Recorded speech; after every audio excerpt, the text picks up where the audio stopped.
Welcome to Uncaged, a show that celebrates thought leadership from today's top business leaders. The program provides a voice to amazing executives from around the globe who are shaping the world of business today and mapping the path to the commerce of tomorrow. Today, we're speaking with Miles Lewis, who is the Chief Revenue Officer at Mirriad. Hey, Miles, how are you? Good. How are you doing? I'm very, very well. Miles, I'm excited to talk to you. I mean, just to give people a little bit of understanding of what Mirriad is doing. They are the leading in content advertising and established computer vision and AI-powered platform company. That technology is built on Academy Award-winning entertainment technology, and they have over 29 patents, and they are working around the world at this point in key markets, specifically US, China, UK, France, and Germany. And I would say that Mirriad is part of that next generation of AI that's really starting to shift the advertising landscape. And so I'm excited to get into that, Miles. But before we go there, tell us a little bit about yourself and your career. Thank you. So you look back at the start of my career, very magazine led. I was actually working on Campaign magazine in the UK. Oh. And then got very interested in the actual ads themselves. Ended up at IPC and then eventually National Magazine Company, which is obviously Hearst. Just before the millennium, took a year out traveling the world and came back. And whilst I was away, it was one of those astonishing moments you have in your life where a friend of mine in Sydney, in Australia, opened her WAP-enabled Nokia phone and booked me a hotel room. And this was in 2000, and I was kind of a bit blown away by this. That you get the internet. I mean, the internet was pretty new in the UK on a laptop or a computer, but the fact she booked me a hotel room on her phone. So I came back and immediately thought, well, this is astonishing. What's happening? If it's happening in Australia. And I realized we were quite a long way behind because Australia jumped that because of the geography of the country. So we were a bit behind. But having spoken to some ex-clients and actually at that time, the ex-marketing director of L'Oreal, she said, give AOL a call. So I looked up AOL, started my digital career in 2001 at AOL, then went to Yahoo, had some time there, and then actually got tapped up for a great role at Last FM, pre-Spotify, amazingly, and just post the sale to CBS for 280 million. Nice. And it was a fascinating moment that where you could stream anything you wanted. Obviously, the music industry was going through a massive change. Spotify was coming on. Napster had gone legal, having been taken through the courts. Thoroughly enjoyed that. CBS integrated across its platforms, and then it was always the year of the mobile, wasn't it? Do you remember the? Yeah, it was always the year of the mobile.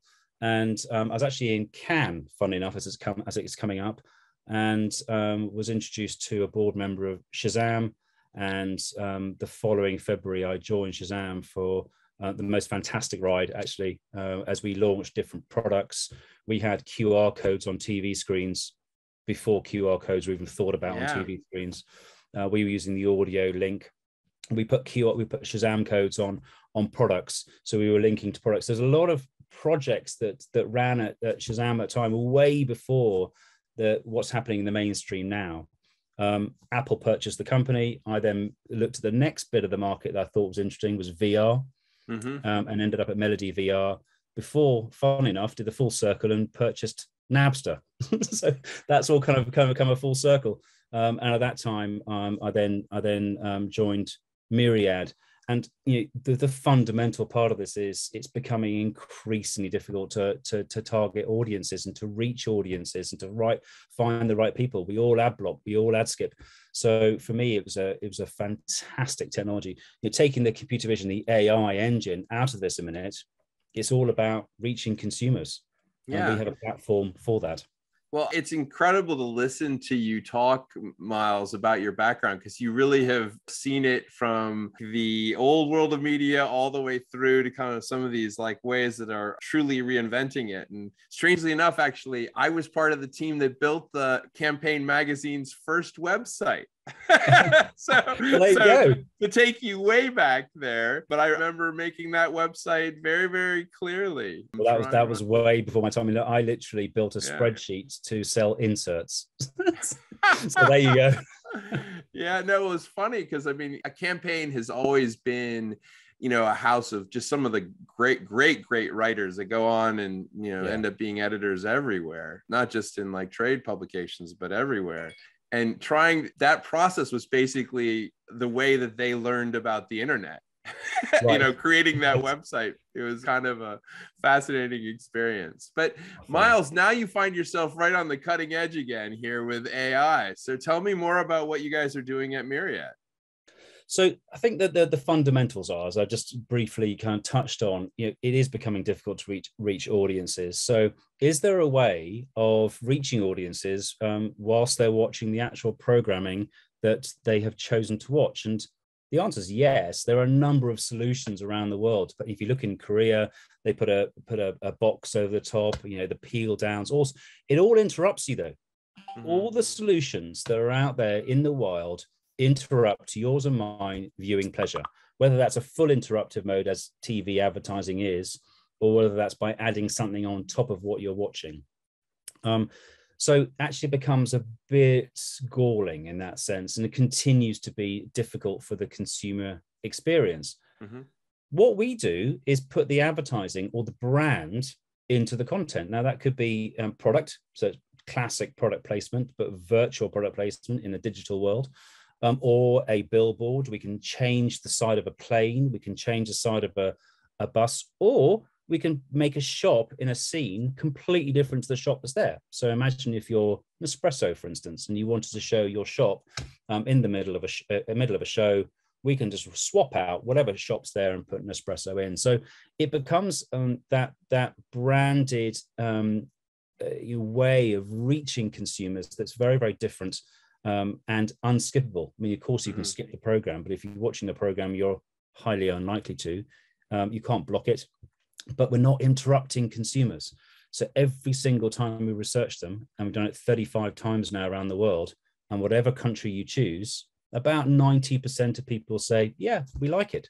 Of course, because we're not interrupting their viewing pleasure. So this is hugely exciting and hugely exciting from a number of different wow, I love that. So essentially it's with the digitization of all content and all video content and probably other forms of content, let's say video content for now, you're able to essentially find ways to bring in brands in various scenarios that essentially seem much more, I would say, natural, right? Authentic in some form or fashion. And is there anything that happens with the way Mirriad does that where you're able to track that, like track whether people register it, you know, when they see that? So not automatically at the moment. I mean, obviously that's very important for us to move towards, but during, you know, conducting these 35 plus pieces of research with Kantar or Comscore or any other well understood and respected company. Right.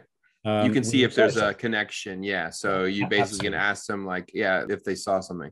That's spectacular. Yeah. I love that. I have always hoped that would become a reality, and the potential is just incredible. Tell me a little bit more of, I mean, with a world where it seems like perhaps the economy in general is a little challenged globally right now, but the one area that doesn't seem to be very challenged is connected television and CTV. Do you guys work in the CTV space? Is that we work in all space. So you know, the beauty of what we do is if you have a recorded piece of audio visual content, we can work with it, whether that's broadcast on main terrestrial linear TV or whether that's distributed on any form of device. We have the ability to put it into the Mirriad engine. The AI will analyze it. It'll suggest certain positions.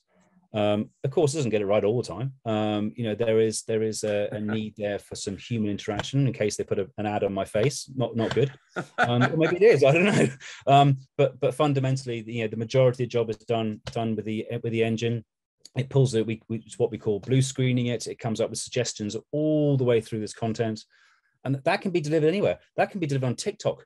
You know, Right. sometimes when influencers are filming, they're filming with their camera back to front. So the brand that's behind them, of course, is the wrong way around. Yeah. Which is a problem for the brand. So we just flip it. We can sort it out. So it doesn't matter where this audio visual content is streamed, broadcast, we can work with it. That's incredible. So, I mean, you definitely could use it across short form content, video content like a TikTok, or longer form pieces like a program that would be on a Hulu or a Netflix or HBO or YouTube, right? That, which is spectacular. Yeah. I would imagine this could also be utilized for image-based content as well. No? In what way? Well, I mean, analyzing photographs to see if there's an opportunity to maybe add something in an image in some form or fashion. Yeah, probably not. It's more, no? Okay. More it has to be moving image. Okay, yeah, cool. So I mean, potentially, but that's not an application that we've looked at, to be honest with you, because it's so, if you've got a still image, it's just easy to, on Photoshop, to drop something in.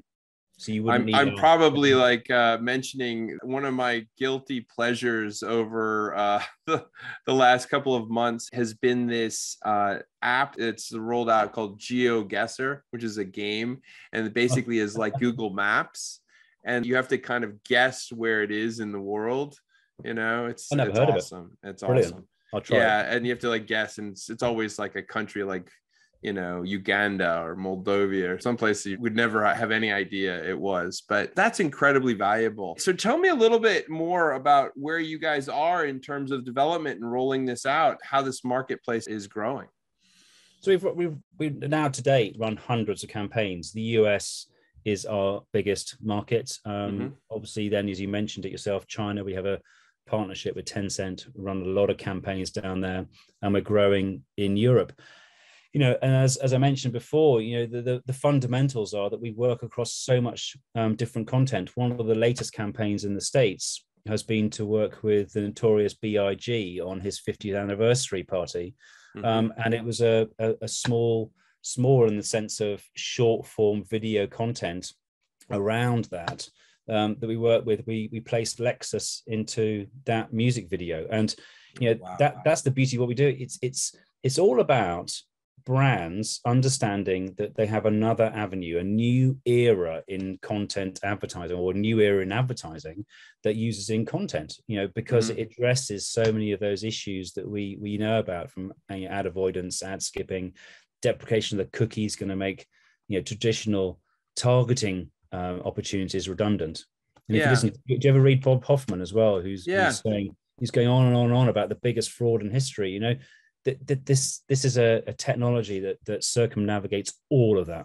Yeah, I remember, you know, early days with product placement, and I was always interested in product placement. The challenge, I think, there was basically dealing with some of the technological issues that you guys can deal with today, where you'd really need massive lead times to get product placement done correctly. And the classic thing would be if you were working with an automotive brand, they had fleets that they would drop into movies, as we all remember quite well. And then every once in a while, you would see someone try to get a brand mentioned in a script, but it was never really thought fully through, and it always seemed to be kind of almost serendipitous when it happened, like very magical, but people would talk about it in an incredible way. But I think the beauty, what I'm hearing with you guys, is how this is, one, based on machine learning to go process and find the opportunities, and then two, how you can scale that. I mean, that's just so much more scalable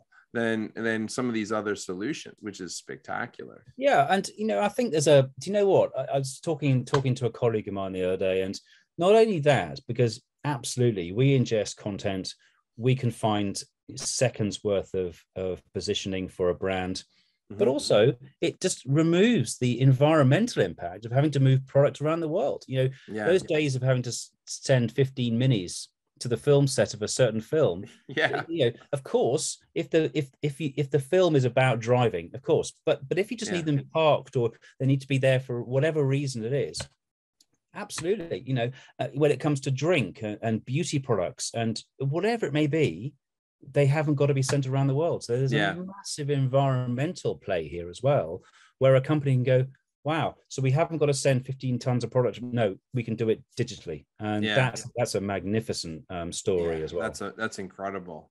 Well, let's change gears a little bit, Miles, and talk a little bit about the last couple of years. I mean, it's been a crazy moment for every company. Just be kind of curious for Mirriad and how you've been working, how the pandemic has impacted and perhaps offered opportunities for you guys. Yeah, I mean, it has been tough. Everyone has a story. It's one of those situations where we are now hybrid, as I'm sure a lot of companies are. It's been really tough for our Chinese team, who have only just come out of their latest lockdown. So very, very difficult. We are spread around the world. We have a number of offices, and collectively, we've tried to come together to remain positive, but it's been tough on everybody. The opportunities within the business world, of course, we've done everything we can to support. There have been a number of campaigns running in some countries that needed help from a perspective of there wasn't enough resource at certain companies to run the campaign. We stepped in because we can do it digitally, because we can do it because our back office, in terms of all of the activity, all of the creative is done in India. We had lots of opportunity to offer help where needed. So certain campaigns that were not running as expected for traditional means, we bolstered with digital means. So we certainly helped the day. We certainly supported. It's been a really, really tough time, but our technology has proven that it can work even in the most adverse times. And that's I mean, I think that what you said about from an environmental perspective certainly applied to when you suddenly don't have supply chains that work, or people can't get products various places. Guess what? You don't have to. Right. Right. Yeah, exactly. Right. I mean, the most challenging part obviously is 3D rendering. If you're going to take a picture of a car or even a can of soup, you've got to, as the camera moves around the set, you got to, and the shadows. So you still need some pretty good creative, but as long as that can be supplied, or one product can get to one place in the world and can be shot. Absolutely. Yeah. So look, let me ask you a question a little bit closer to home now, which is that here we are in a year 2022, which is proving to be full of surprises. But tell me more about what the back half of the year looks like for you guys. So we recently bolstered the US team. So we're doing a tremendous amount in the US. We have this focus and this challenge on actually creating, as you mentioned earlier on, scaling, that ability to be able to look at certain positions in certain content for certain brands. Does that play well into a programmatic place? Absolutely. Can an agency then say, do you know what, I want to buy this, but on a scale, and I know that brand can go into that content because we've analyzed it. That is a massive move for us, working within the programmatic ecosystem. There are massive challenges around the production houses who, all feeling the squeeze. Certain major linear TV. Look what's happened with Neighbours. Channel 5 say no more, and Neighbours closes down because it was. I mean, a lot of people love it, but the audiences weren't there. But that does show the fragility of some of the production spreadsheets that need income. And if you aren't going to get that through, now is there another way? It's now a case of having to look at all the different ways of monetizing content, or creating it, or supplying it. And that's what's really, really challenging. But Miles, I apologize. I had no idea. For people around the world, Neighbours is probably one of the most famous shows of all time. We have famous singers like Kylie Minogue that started their careers on that show. It's an Australian show. And I hate to admit it, I'm just finding out from you right now that it's not in production anymore. I'm having a little bit of a moment right now, but that's shocking. Yeah. If you can access a stream, the last ever show with a lot of the old actors coming back is August in the UK. So I don't know whether or not you can access it. Wow. Yeah, wow. But that's the fundamental problem. There are, you had the big players when Amazon moved into the space with its huge purse, Netflix with its massive purse.